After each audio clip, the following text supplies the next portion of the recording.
I've gone through this social studies passage and I've marked it up. I've just done the first two steps of SQ3R. I surveyed and then I looked at the questions and I've marked up the passage just after a little brief skim. And now it's time for us to do the 3 R's. I'm going to read the passage actively. As I go through it, I'm going to restate arguments. That's the recite part. And when we get to the end, I'll review. I'll try to encapsulate the entire passage in my own words.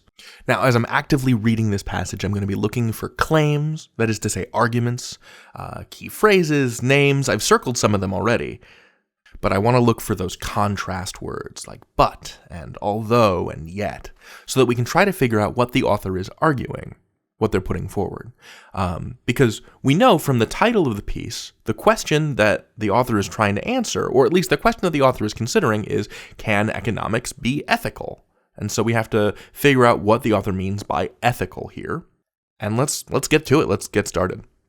Recent debates about the economy have rediscovered the question, is that right? This is a big question that's going to animate, I think, the entire passage, where right means more than just profits or efficiency. Okay, so in my view, this is setting up a difference between right, moral goodness, more than just profits or efficiency. Maybe one idea about rightness or correctness is that it makes money. Some argue that because the free markets allow for personal choice, they are already ethical. Okay, that's a claim. The idea that because people have free choice, they are free to make ethical choices, I suppose. It feels a little extreme. It feels like people would be free to make bad choices. And that's what the next sentence says. Others have accepted the ethical critique and embraced corporate responsibility. And here we have the word embraced, which is part of question 4. And if this were test day, I would probably pop over to question 4 and answer it as to how embraced was being used here. But I'm not. I'm going to keep going for our purposes. But before we can label any market outcome as immoral or sneer at economists who are trying to put a price on being ethical, we need to be clear on what we are talking about. So before we can jump to any conclusions, the author wants to define what ethics are. There are different views on where ethics should apply when someone makes an economic decision. Consider Adam Smith, a name that I circled. When people include proper nouns like Adam Smith or the Wealth of Nations in these articles, it's usually going to be reflected in some way in the questions later. Consider Adam Smith, widely regarded as the founder of modern economics. He was a moral philosopher who believed sympathy for others was the basics for ethics. Okay, so sympathy for others. We would call it empathy nowadays. But one of his key insights in The Wealth of Nations, a book of his, was that acting on this empathy could be counterproductive. He observed people becoming better off when they put their own empathy aside and interacted in a self-interested way. So counterproductive in the sense of monetarily better off. Smith justifies selfish behavior by the outcome. So Smith is arguing that you're going to end up worse off when you put your empathy forward. That is to say, you become better off when you put your own empathy to the side. If you are self-interested, you will profit. So Smith justifies selfish behavior by the outcome. So I'm gonna say Adam Smith is basically saying greed is good. Whenever planners use cost-benefit analysis to justify a new railway line, or someone retrains to boost his or her earning power, or a shopper buys one to get one free, they are using the same approach. Okay, so here is an illustration of this principle. Empathizing with someone and seeking an outcome that makes that person as well off as possible, although the person they are empathizing with may be themselves in the future. So in this example of a shopper buying one item to get another item free, they are empathizing with themselves.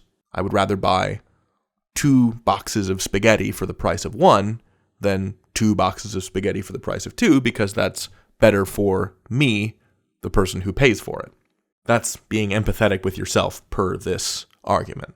So that's our first idea. This appears to be the author's interpretation of Smith's argument, is that self-interest is good because it has good outcomes. That's claim number 1. Let's keep going. Instead of judging consequences, Aristotle said ethics was about having the right character, displaying virtues like courage and honesty. Okay, so if Adam Smith is saying the ends justify the means, Aristotle is saying that it's the thought that counts rather than the thing that you've done. It is a view put into practice. Here's an illustration. Okay, so it's the thought that counts. It is a view put into practice whenever business leaders are chosen for their good character. So here's an illustration of that point. But it is a hard philosophy to teach, sad face. Just how much loyalty should you show to a manufacturer that keeps losing money? Show too little, and you're a greed is good corporate raider, which is the term that I use to describe the Adam Smith maximizing self-interest ideology. Too much, and you're wasting money on unproductive capital. Aristotle thought there was a golden mean between the two extremes, and finding it was a matter of fine judgment. But if ethics is about character, it's not clear what those characteristics should be. So here I'm going to put a question mark because it seems like the author is a little confused about what those virtues ought to be. I'm circling the but. Oh, and I should have circled this but here.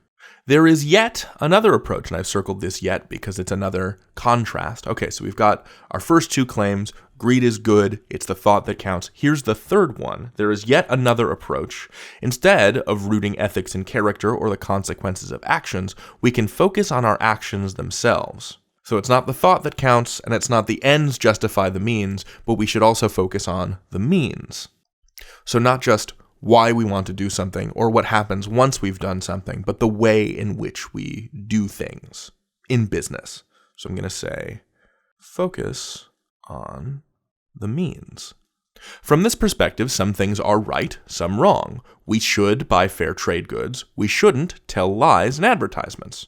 So here's an example of something that's good, buying a fair trade item. And here's an example of something bad, telling lies in advertising.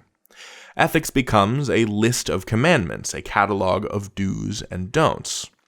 When a finance official refuses to devalue a currency because they have promised not to, they are defining ethics this way. According to this approach, devaluation can still be bad, even if it would make everybody better off. So it sounds like the author is trying to say that if you define actions as good or bad, sometimes you can prevent people from profiting when you say this action shouldn't be allowed. I wonder if they would argue if there's ever a good time to lie in an advertisement. I'm not sure. Many moral dilemmas arise when these three versions pull in different directions, but clashes are not inevitable. This would go to the how is clash being used in this sentence for question 6, just flagging that. Take fair trade coffee. And remember, coffee is the thing that's being talked about in the graph below. So coffee that is sold with a certification that indicates the farmers and workers who produced it were paid a fair wage. That's their definition of fair trade coffee. For example, buying it might have good consequences, be virtuous, and also be the right way to act in a flawed market. So there's a claim about coffee, and I think that the backup for that is going to be in the table. Common ground like this, and here the author means buying fair trade coffee, suggests that even without agreement on where ethics applies, ethical economics is still possible. Even if you have multiple camps disagreeing about whether or not self-interest is the right thing to pursue, or whether or not being virtuous is the right thing to pursue, or the third option, whether or not taking the right actions is the thing to pursue, there are still places where all three of those can meet in harmony. So it doesn't really matter what your philosophies are, you can find a place where all three of those align. So we have Smith's self-interest, plus Aristotle's virtue, plus the third claim's good actions.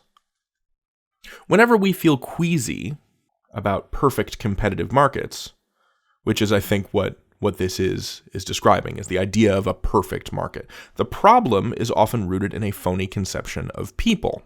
The model of man, people, on which classical economics is based, an entirely rational and selfish being, is a parody, as John Stuart Mill, another name to write down, the philosopher who pioneered the model, accepted.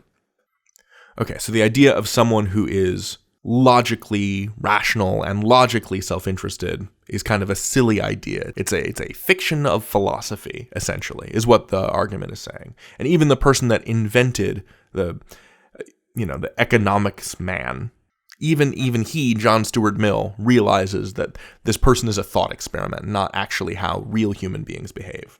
Most people, even economists, now accept that this economic man is fiction. We behave like a herd.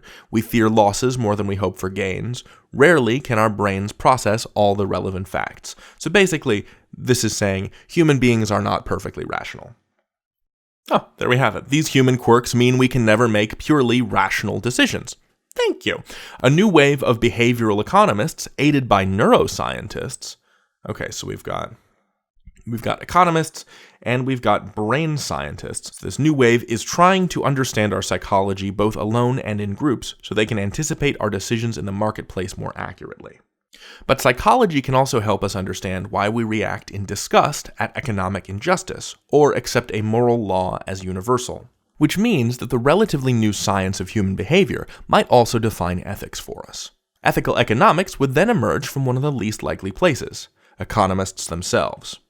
All right, so this end kicker feels like a little bit of a joke at the expense of economists because we've spent this passage listening to the idea that at least some of them believe that selfishness, or what they would call self-interest, is rational behavior. But the idea here is that behavioral economists plus neuroscientists can use the combined science of economics and psychology to help determine new forms of ethics. Oh, let's scroll down and take another look at the graph before we sum up. So, regular coffee profits compared to fair trade coffee profits in Tanzania. All right, so the dotted line is fair trade coffee, the unbroken line is regular coffee, and it really does seem like regular coffee sells for less money. You make fewer profit, you make less profit selling regular coffee versus fair trade coffee, which means that according to the passage, everyone benefits. It means that the farmers and the producers and the distributors and everyone involved in the fair trade coffee making and selling process benefits from it. So everybody involved in the process gets paid more, and the consumer feels good about their purchase because they've done something virtuous. Now let's go back up to the end of the passage and try to summarize. Let's review. What's this passage about? Ethics and economics, right? I mean, it says it right on the tin, right up at the front. What's being asked or answered here? And I would say that there are 4 claims. There's the first 3 claims. Your greed is good. This three-way tug of war. Greed in the person of Adam Smith and Wealth of Nations versus virtue in the person of Aristotle versus actions, which is not associated with an individual per se. And then all of that is later complicated by the introduction of modern psychology and behavioral science. So we've got this, 3-way tug of war, and then finally at the end, modern sciences of behavior are going to come in and maybe clarify the issue somewhat. And with all of that in hand, let's get to the questions.